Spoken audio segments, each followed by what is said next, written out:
자, 그래서 거기에 대해서 하나씩 설명을 좀 드리도록 하겠습니다. 자, 첫 번째, 우리가 양적 데이터에 쓸 수 있는 표나 그래프, 어떤 것들이 있느냐? 첫 번째, 도수분표표예요.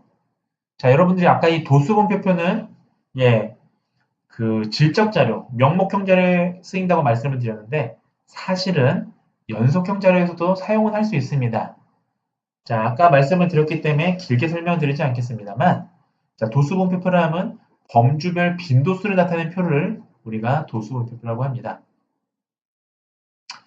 자, 연속 변수인 경우에는 전체 변수 값을 몇 개의 계급 구간으로 범주화시켜서 빈도수를 정리할 수가 있습니다. 사실은 원래 이 도수분표표는요, 그 범주형 자료를 원래 표현하는 방법인데 양적 데이터도 이렇게 할 수가 있다는 거예요. 자, 그래서 일반적으로 최소값과 최저값을 표현하는 계급 구간의 범위를 파악한 후에 이를 정하는 방법이 사용이 되고요. 자, 우리가 범죄수를 몇 개로 할 것인가는 연구자가 적절히 정해야 할 것 같습니다. 자, 정리하면 도수분표표는 명목 표현 데이터에 주로 쓰이지만 양적 데이터인 연속형 데이터에도 쓸 수는 있더라 라고 이해하시면 되겠습니다. 자, 양적 데이터의 도수분표표 작성에서의 범주와 예는 이 슬라이드를 한번 참고해 주시기 바랍니다. 자, 이렇게 예를 들면 7세 남아들의 키와 몸무게 데이터를 우리가 도수분표표로 한번 만들어 보려고 하는데요. 자, 키나 몸무게는 대표적인 양적 변수죠. 세안일 수 있죠. 네, 그래서 이 7세 남아들의 키와 몸무게 데이터를 최소값이 지금 이 데이터에서 최소값이 112cm였고요. 최대값이 132cm니까 자, 각각의 범위가 20cm죠. 20.4mm였는데요. 자, 요거를 계급 구간을 나눠줍니다. 이거를 이제 범주형의 개념인데요. 자, 이것을 한 5개에서 6개로 나눠서 다음과 같은 도수분표표를 쓸 수 있는 거죠. 양적 데이터인 경우에도. 자, 그래서 양적 데이터로 범주한 예시가 다음과 같습니다. 자, 이렇게 우리가 데이터를 정리를 할 수가 있는 거죠. 자, 그래서 도수분표표를 어떻게 양적 데이터에 접목할 수 있는지 여러분들 이제 좀 감이 오시죠? 이렇게 우리가 정리를 할 수도 있는 겁니다. 자, 이렇게 할 수도 있다. 네. 자, 또 대표적인 게 다시 한번 또 예시를 보여드리면 혈청 알부민 값 이라는 게 대표적인 연속형 변수인데요. 자, 이처럼 혈청 알부민 값을 이렇게 도수분표표로 이렇게 나눠줄 수도 있죠. 이렇게 범주할 수 있다. 참고 삼아 보시면 되겠습니다. 자, 제가 시간을 좀 드릴 테니까요, 여러분들이. 자, 지금 제가 제시한 양적 데이터를 보고 연구자가 범주화를 좀 한번 해보세요. 자, 그래서 제가 가상의 10살짜리 아동의 수영 언어에 대한 데이터를 지금 제가 이렇게 엑셀 파일로 이렇게 정리를 했습니다. 자, 여러분들 이걸 보시고 빈도수와 상대 도수, 누적 도수를 우리가 한번 제시해 보도록 하겠습니다.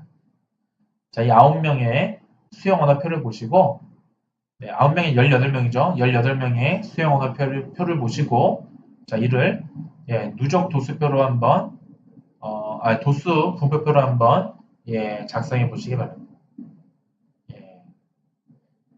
자, 한번 작성해 보시고요. 자, 시간 관계상 좀 넘어가도록 하겠습니다.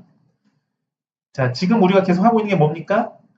네, 양적 데이터, 자, 연속형 데이터에서의 표나 그림 제시 방법입니다.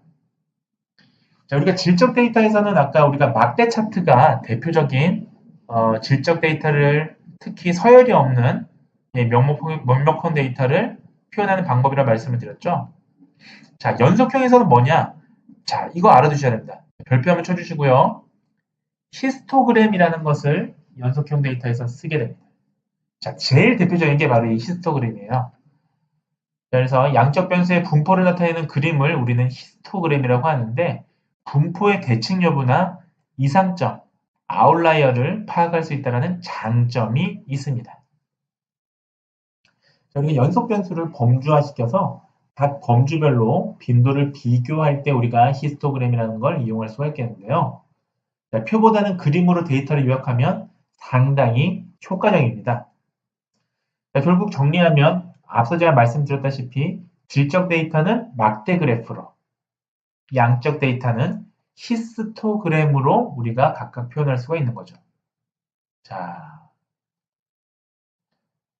질적 데이터에 대한 막대 히스토그램의 예입니다. 자, 요렇게 질적 데이터는 이렇게 할 수도 있고요. 양적 데이터를 하면 더 쉽게 할 수 있죠. 자, 이렇게 히스토그램을 그릴 수가 있습니다. 자, 히스토그램을 그리시게 되면 자, 이렇게 지금 중앙에 이렇게 몰려 있는 네, 우리가 이렇게 몰려 있는 이런 하나의 분포를 우리가 볼 수 있겠죠. 그래서 히스토그램으로는 우리가 분포를 살펴보거나 이상점을 파악하는 데 아주 효과적입니다. 자, 양적 데이터에서의 히스토그램의 예를 제가 몇 가지만 좀 보여드리겠습니다. 자, 우리가 히스토그램을 통해서 앞서 제가 데이터가 갖고 있는 기본적인 특성, 분포라든지요, 이상점이라든지 좌우 대칭성을 우리가 확인할 수 있다고 말씀을 드렸는데, 자, 몇 가지 예시입니다. 자, 보십시오. 자, A 그림 같은 경우는 어떻습니까? A 그림 같은 경우에 자, 좌우가 대칭하고 꼭지점이 하나 있는 이런 종 모양의 분포를 보이죠. 이를 우리가 벨 쉐입, 종 모양의 분포다라고 얘기하는데 대표적인 정규 분포가 바로 이 A형의 어떤 그림이라 볼 수가 있겠습니다. 자, 만약에 B 같은 그림은 어떠신가요? B 같은 그림은 이렇게 봉긋 올라갔지만 끝에 뭐 하나가 툭 튀어나왔죠. 자, 우리가 이 툭 튀어나온 이거를 우리가 이상점이라고 합니다. 자, 보시다시피 히스토그램은 이처럼 이상점, 이른바 아웃라이어를 우리가 확인할 수가 있습니다. 자, 세 번째 그림 한번 보시죠. 세 번째 그림은 자, 지금 어떻습니까? 자, 대칭되어 있지가 않습니다. 일단 대칭되어 있지가 않고 네, 한쪽은 아주 급격하고요. 다른 한쪽은 이렇게 네, 완만하죠. 자, 이런 경우를 치우친 분포라고 할 수 있고요. 자, D 같은 경우도 보십시오. 반대 경우이죠. 이거는 반대 경우로 자, 좌측은 완만하고요. 우측은 급경사하는 이런 그래프를 볼 수가 있습니다. 자, 이런 것들을 우리가 양적 데이터의 히스토그램으로 이런 분포의 특징과 이상점의 존재, 좌우 대칭성을 확인할 수가 있는 것입니다. 자, 우리가 반드시 알아두시기 바랍니다. 자, 그 다음에 양적 데이터로 우리가 알 수 있는 또 다른 그림 방법은 바로 선그림입니다. 선그림입니다. 자, 선그림은 뭐냐면요. 특정 변수값의 시간에 따른 추이. 자, 우리가 추이, 트렌드라고 하죠. 추이를 나타낼 때 사용하는 그림입니다. 자, 우리가 선그림을 언제 쓰느냐? 결국 한마디로 요약하자면 시간적인 관계의 성격을 가진 양적 데이터에 사용할 수가 있습니다. 자, 주로 시간 경과에 따른 변수값의 변화 추이를 나타낼 때 우리는 선그림을 사용한다라고 보시면 되겠습니다. 시간 경과에 따른 변수값의 추이값 대표적인 게 뭐가 있을까요? 자, 대표적인 게 시간별 치료 효과 변동이 있고요. 그 다음에 월별 강수량의 추이를 우리가 또 볼 수가 있겠습니다. 이런 것들을 대표적으로 시간 경과에 따른 변수값을 우리가 알 수 있는 그런 자료라 볼 수가 있겠죠. 자, 선거에서의 후보자의 지지율 변화 추이. 이런 것도 선그림으로 우리가 그릴 수가 있죠. 네. 자, 지금 아래에 제가 예시하는 그림을 보여드렸는데요. 어떤 특정 지역의 연도별 언어 치료사 수의 변화입니다. 자, 이런 것들. 연도별로 언어 치료사의 수가 이렇게 변화하고 있다. 이런 것들은 선그림으로 우리가 표현할 수가 있는 겁니다. 자, 종합하면 선그림 언제 쓰느냐? 시간의 변화값을 갖고 있는 연속형 데이터인 경우에 이를 표현하는 가장 좋은 방법은 선그림이 되겠습니다. 자, 연속형 변수는 우리가 많은 정보를 함유하고 있기 때문에 표현할 수 있는 그래프가 참 많습니다. 자, 그 네 번째가 바로 줄기와 잎그림입니다. 자, 줄기와 잎그림은 양적 변수의 분포를 파악하는 데 도움이 됩니다. 자, 우리가 연속형 자료를 정리할 때 이런 경우들을 많이 쓰는데요. 관측값의 범위라든지요, 분포의 모양이라든지 집중도라든지 이런 전체적인 양상을 아주 쉽게 파악할 수 있는 그런 장점이 있습니다. 자, 그 다음에 이거는 뭐냐? 자, 도수 분배표와 히스토그램은 정보의 손실과 표와 그림을 또 따로 써줘야 되잖아요. 도수 분배표도 만들어야 되고 그 도수 분배표를 기반으로 히스토그램을 만드는 건데 이걸 따로따로 해야 되니까 이거를 한 번에 제시해보자 라고 하는 게 바로 이 줄기와 잎그림이 되겠습니다. 그래서 데이터를 줄기와 잎으로 분리해서 나열한 그림을 우리는 줄기와 잎 그림이라고 얘기합니다.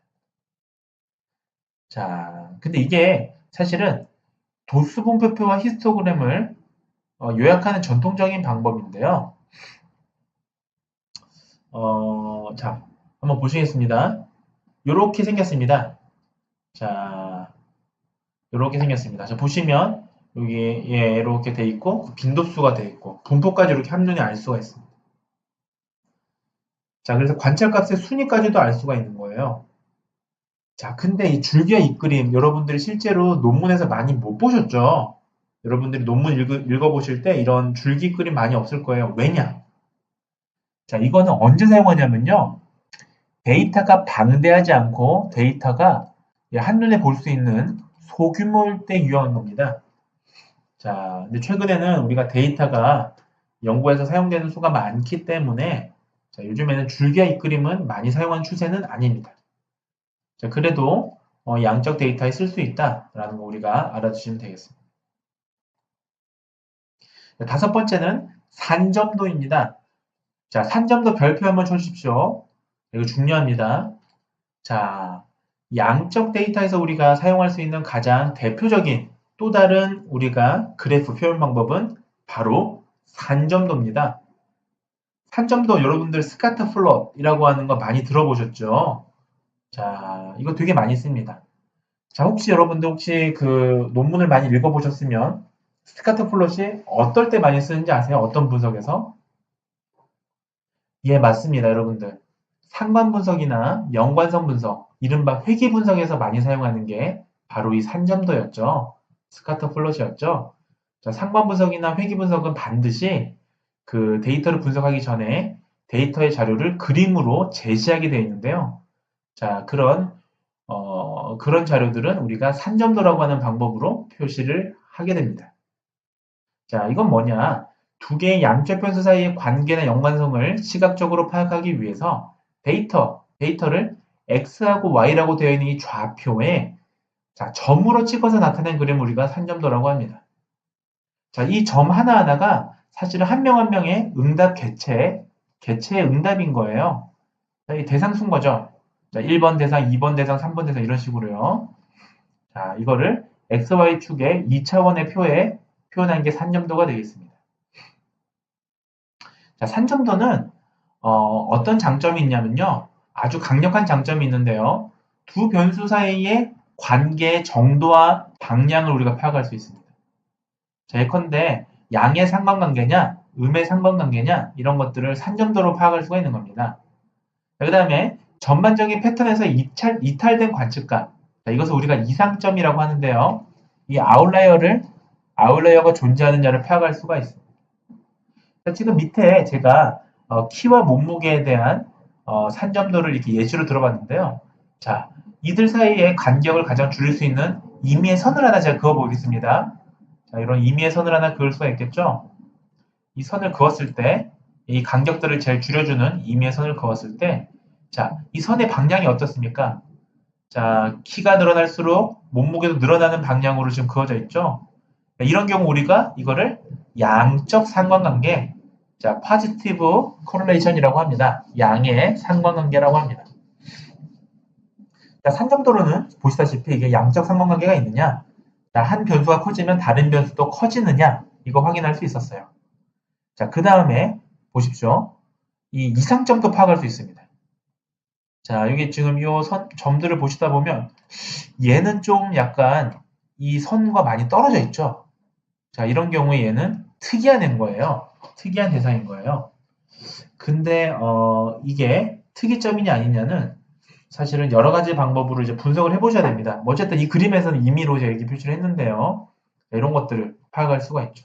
자, 이런 장점이 있다. 자, 정리하면 산점도는 어떨 때 많이 쓰인다? 자, 양적 데이터에 쓰이고요. 심지어 양적 변수 사이의 관계의 정도나 방향, 그리고 이상점을 판단할 때 유용하게 사용되는 게 산점도다. 자, 산점도는 상관 분석과 회귀 분석에 반드시 사용돼야 되는 그러한 그림이다. 라는 걸 강조드리면서 넘어가도록 하겠습니다. 자, 그 다음에 또 여섯 번째로 살펴볼 수 있는 양적 데이터에서 사용할 수 있는 그림은 박스 플롯, 상자 그림이 되겠습니다. 자, 여러분들 상자 그림은 어떻습니까? 혹시 그 연구들, 논문들 읽다 보시면 상자 그림 혹시 보신 적 있으신가요? 네, 상자 그림 굉장히 많이 사용됩니다. 자, 특히 의학 연구에서 굉장히 많이 사용되는데요. 우리가 재활 과학 연구를 우리가 살펴보신다면 이런 상자 그림에 대해서도 알아두시면 좋습니다. 여러분들도 나중에 연구를 하시게 되면 이러한 상자 그림들 한번 논문에 표현해 보시면 상당히 좋은 장점들을 가지고 있거든요. 자, 그러한 상자 그림 먼저 한번 살펴보시겠습니다. 자, 데이터의 5가지 수치 요약 값인 최소값도 알 수 있고요. 자, 사분위수도 알 수 있고 최대값도 알 수 있고 자, 이런 것들을 통해서 우리가 이걸 그림으로 한 번에 어떻게 제시할 수 있을까? 라고 고민 끝에 만들어진 우리가 그림 방법이 상자 그림입니다. 자, 상자 그림은 어떨 때 쓰느냐?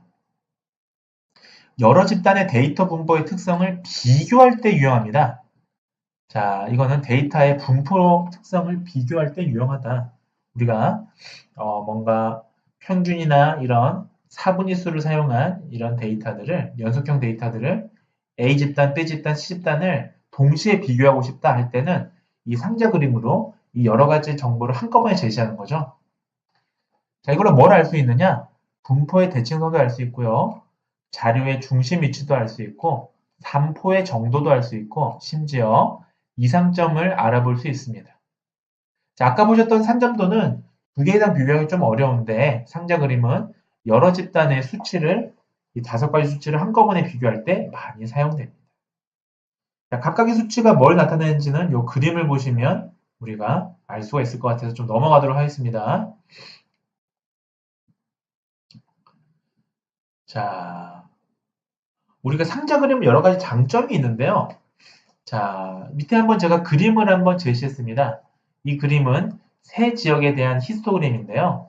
자, 대도시, 중소도시, 서울이라고 하는 세 가지 도시 형태별로 히스토그램을 제가 각각 제시를 했습니다. 자, 히스토그램 아까 배우셨던 거 기억나시죠? 자, 그래서 이 예시는 뭐냐 하면 대도시, 중소도시, 소도시 지역의 고등학생들의 모의고사 점수에 대한 분포를 파악하기 위해서 만든 히스토그램입니다. 근데 이 히스토그램을 통해서 여러분들 세 집단의 특성을 비교하기가 한 번에 쉬우신가요? 어렵죠. 자, 산포의 정도가 대도시는 이렇게 돼 있고, 중소도시는 이렇게 뾰족하고, 시골은 이렇게 좀 치우쳐져 있다. 이런 정도의 분포만 우리가 알 수 있지, 이것만 갖고 어느 지역의 평균이 더 높은지 우리가 알 수가 있겠습니까? 예, 알 수가 없죠. 우리가 히스토그램만으로는 평균이라든지 이런 걸 알 수가 없는 겁니다. 자, 이런 것들을 박스 그림으로는 자, 이렇게 한 번에 비교 제시할 수가 있죠. 자, 어떻습니까, 여러분들? 자, 여기 박스 플롯 상자 그림 보시면 자, 대도시는 이렇고요. 옆에 중소도시 있고 시골도시 있고 이 점으로 된 게 이상점이죠. 자, 이게 이상점이에요. 자, 이상점 여부도 우리가 확인할 수도 있고 심지어. 자, 가운데 평균도 누가 더 높은지 알 수가 있습니다. 자, 중소도시의 평균이 높고요. 대도시나 시골로 가면 평균이 좀 떨어지네요. 예, 시골이 제일 낮죠. 자, 이런 걸 한 번에 우리가 알 수 있지 않습니까? 이런 것들이 상자 그림의 아주 유용한 우리가 장점이라고 볼 수가 있는 겁니다. 자, 그래서 상자의 길이가 산포의 정도예요. 우리가 자, 그래서 보시면 자, 대도시나 시골에 비해서 중소도시의 이 길이가 짧죠. 그거는 산포도가 낮다라는 걸 의미하는 겁니다. 자, 뾰족하다라는 걸 의미하는 거예요. 자, 산포도가 낮다 이게 무슨 말일까요? 결국은 중소도시 학생들의 성적이 고르게 분포되어 있다, 뾰족하다라는 걸 우리가 의미를 알 수가 있겠습니다. 자, 그다음에 중심선이 중앙값이니까 중소도시 학생들의 중앙값이 가장 높더라. 그 다음 대도시, 그 다음 시골 지역이더라. 자, 결국은 가장 점수가 높은 학생과 가장 낮은 학생이 모두 시골 지역의 학생이다라는 거 우리가 이 상자 그림만으로도 해석이 가능한 겁니다. 이거 보니까 이제 앞으로 여러분들이 연구하실 때 연속형 변수라면 그리고 비교가 필요한 집단 간의 비교가 필요하다면 상자 그림 한번 이용해 보시고 싶으시겠죠. 이런 걸 잘 보시면서 여러분들이 연구에서 잘 응용해 주시면 좋을 것 같습니다. 자, 그 다음에 양적 자료를 정리하는 수치를 통한 정리 몇 가지만 좀 알려드리고 마치도록 하겠습니다. 자, 우리가 양적 자료 같은 경우는 수치를 통해서 또 여러 가지 대표값들을 얘기해 줍니다. 자, 대표적인 게 뭐가 있냐면요. 평균이라는 게 있고 중위수라는 게 있고 최빈수가 있습니다. 자, 하나씩 간단히만 설명을 드리겠습니다. 자, 평균은 뭘까요? 모든 데이터를 다 더한 값을 데이터의 개수로 나누면 자, 이것이 평균이 되겠습니다. 어찌 보면 여러분들이 양적 데이터에서 가장 많이 사용하시는 대표적으로 가장 많이 사용하시는 대표값이 평균이 되겠습니다. 자, 이렇게 쓸 수가 있고요. 자, 평균의 예를 보실게요. 자, 여기 자, 어떤 사람이 수능을 봤어요. 500점 만점의 수능이라고 보는데 자, 5명이 봤는데 한 사람은 1점, 한 사람은 2점, 한 사람은 3점, 한 사람은 4점, 마지막 5번째 사람은 만점인 500점을 받았다고 가정해 볼게요. 자, 이 자료에 대한 평균값을 구해보면 결국 510을 5로 나누니까 102가 도출됩니다. 자, 근데 평균이라는 게 여러분들 어떻습니까? 이 5명을 잘 대표해주는 값인가요? 지금 100이라는 게. 평균은 100인데, 자, 한 사람만 500이고 평균보다 크고 나머지 4사람은 예, 평균값에 비해서 훨씬 작지 않습니까? 자, 이렇게 평균은 극단적인 경우에는 우리의 상식적인 개념과 맞아떨어지지가 않습니다. 자, 그 얘기는 뭡니까? 대표값으로 쓰기가 사실상 어렵다라는 거죠. 우리가 제일 많이 사용하는 평균은 실제적으로 데이터를 요약해주는 부분에 있어서는 조금 완전하지 못할 수도 있습니다. 자, 평균은 데이터의 분포가 좌우 대칭의 형태일 때 데이터 중에 이상값이 존재하지 않을 때 가장 효율적인 대표값으로 잘 알려져 있는데요. 자, 그러나 이 예시에서 같이 보시면 이상값이 존재하거나 데이터의 분포가 치우친 경우에는 대표값을 사용하기 바람직하지 않다라는 거 우리가 반드시 명심하셔야 되겠습니다. 자, 그래서 평균 분석 시에 우리는 이상값이라는 걸 분석하는 게 매우 중요합니다. 자, 데이터 중에 이상값이라는 게 있으면, 크게 벗어난 값이 있으면 그 원인을 추적해 보시면 사실은 실제로 관측값 자체가 이상값인 경우도 물론 있어요. 아웃라인 경우가. 근데 실제로 보시면 데이터의 입력 오류로 인해서 생기는 경우가 허다합니다. 자, 이것을 우리가 데이터 입력 오류라고 합니다. 예를 들면요, 제가 몸무게를 우리가 입력하는데, 제가 뭐 65, 75, 뭐 이렇게 입력하다가 몸무게를 잘못 입력해서 0이 하나 더 들어간 거예요. 몸무게가 750이 됐습니다. 물론 몸무게가 750인 사람도 있을 수 있겠습니다만 이 경우에는 공 하나 잘못 붙여서 생기는 입력 오류라고 볼 수 있잖아요. 이런 입력 오류 때문에 이상값이 생길 수가 있으니까 우리가 데이터를 정리할 때 데이터 입력 과정에서 잘못된 숫자가 입력되지 않았는지를 잘 확인해야 됩니다. 자, 이러한 과정을 우리가 데이터 정제라고 합니다. 데이터 정제, 자, 데이터 클리닝이라고 얘기합니다. 이런 데이터 정제를 잘 해야 된다. 예, 자, 그 다음에 중위수와 중앙값을 좀 설명을 드리겠습니다. 자, 전체 데이터를 크기 순으로 정렬해서요, 나열했을 때 가장 가운데 순위에 해당되는 데이터 값을 우리는 중위수라고 합니다. 미디언, 중위수 또는 중앙값이라고 합니다. 자, 예를 들면 제가 1, 2, 3, 4, 500이라고 하는 아까 그 데이터가 있으면 가장 중앙에 위치한 데이터는 뭔가요? 3이 되겠습니다. 이런 것들, 이 경우에는 중위수가 3이다라고 표현할 수 있겠습니다. 자, 그 다음에 중위수 값이 평균값의 제시보다 바람직한 상황이 있습니다. 자, 어떤 경우에 바람직하냐? 자, 사실은 많은 경우에 중위수, 미디안이라고 하는 중위수는 평균, 자, 민하고 비슷한 값을 가지고 있습니다만 이상값이 달라지거나 데이터의 분포가 한쪽으로 치우친 분포일 경우에는 양상이 많이 달라집니다.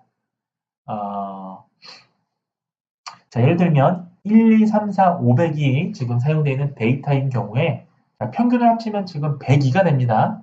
102가 평균이지만 중위수는 여전히 3이죠. 자, 이런 것들은 굉장히 극단적인 상황을 얘기해 주는 겁니다. 분포가 아주 극단적으로 치우쳐 있는 상황을 얘기해 주는 건데요. 자, 이런 경우에는 어떻습니까, 여러분들이? 평균이라는 거를 대표값으로 쓸 수가 없다라는 걸 우리가 알 수 있지 않겠어요? 네. 평균값을 대표값으로 쓰기가 적절하지 않습니다. 즉, 우리가 평균이라든지 중위수, 이런 차이가 많이 나는 분포에서는, 즉, 다시 얘기하면 극단적으로 치우친 분포에서는 평균보다 대표값으로 뭘 사용하는 게 더 바람직하냐면요. 바로 중위수를 사용하는 게 더 바람직하다라는 부분을 우리가 반드시 알아두셔야 할 것 같습니다.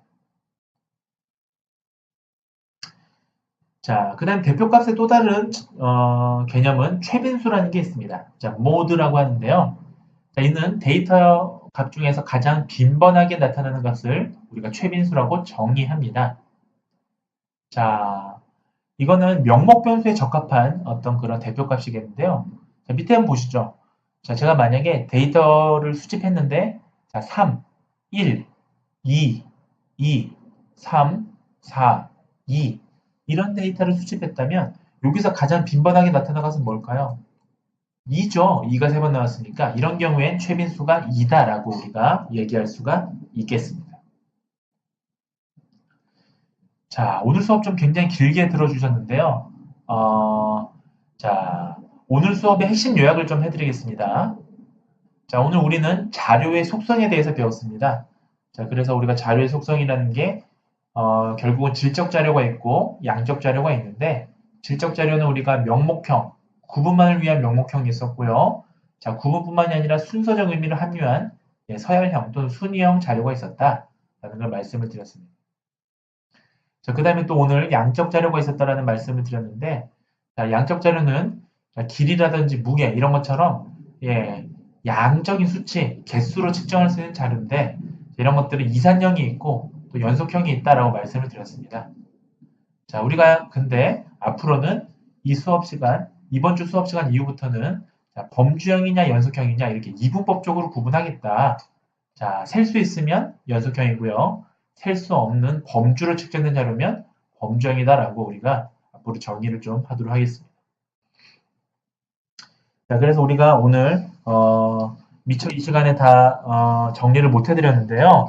우리가 질적 변수인 경우에는 어떤 표나 어떤 그림으로 이것을 잘 정리해서 표현할지, 양적 자료인 경우에는 어떤 표나 그림을 이용해서 제시할지에 대해서 오늘 또 후반부에 길게 말씀을 드렸습니다. 여러분들이 앞으로 이러한 대표값이나 아니면 출력 결과를 잘 제시하는 것이 사실은 연구의 퀄리티를 높이는 방법이기 때문에 여러분들이 이런 부분들 다시 한번 잘 염두하시면서 오늘 수업을 마치도록 하겠습니다. 여러분들 긴 수업 경청해 주셔서 감사합니다.